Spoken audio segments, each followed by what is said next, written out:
Hi guys, my name is Victor Martin, and today I'll be reviewing the new film by director Babak Najafi, Proud Mary. The story of Mary, played by Taraji Henson. She's a hit woman working for an organized crime family in Boston. Mary's life is completely turned around when she meets a young boy whose path she crosses when a professional hit goes awry. So I didn't have too many high expectations going into the film. From the trailer, I thought it looked kind of fun, kind of stupid. But I want to give it a chance, you know? It's January. Things get a little rocky in January, so I wanted to see what this month had to offer. And, Proud Mary was kind of a snooze. The beginning was a little promising, got these nice opening, stylish credits. You see Mary prepare for a job, putting on a wig, grabbing guns, you know.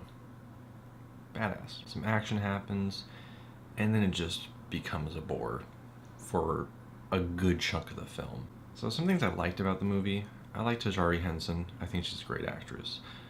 I liked Mary as the character.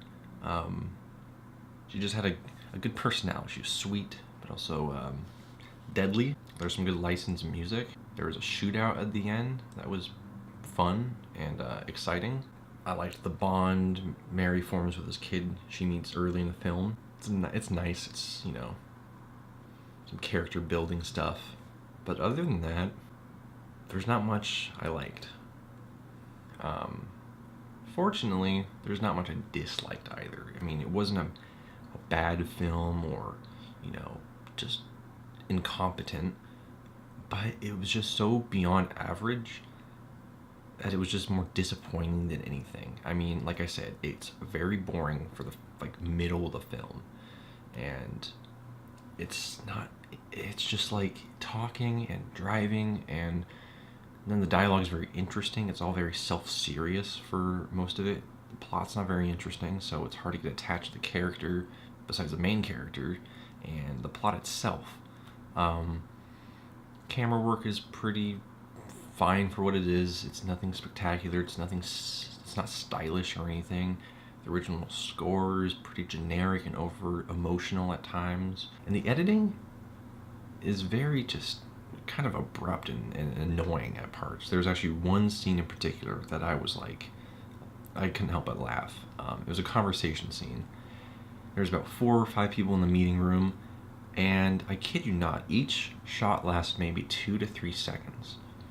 Okay? And when you're dealing with multiple people talking, reaction shots, and you're switching between each person, the reaction and them talking at like rapid fire speeds, it's out of this world. I don't understand who thought that was okay. It was awful.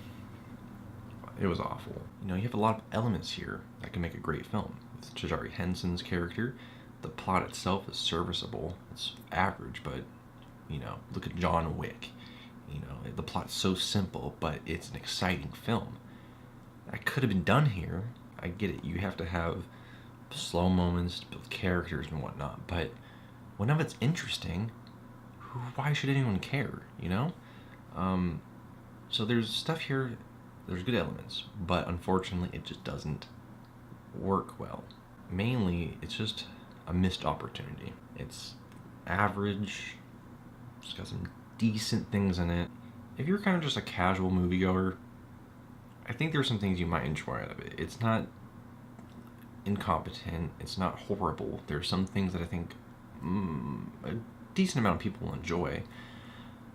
But if you're not a fan of these kind of movies, I just don't think I would recommend it. I would not recommend it. Even if we're being only an hour and a half, I was checking my watch multiple times because I was just like, okay, when will we get to the end?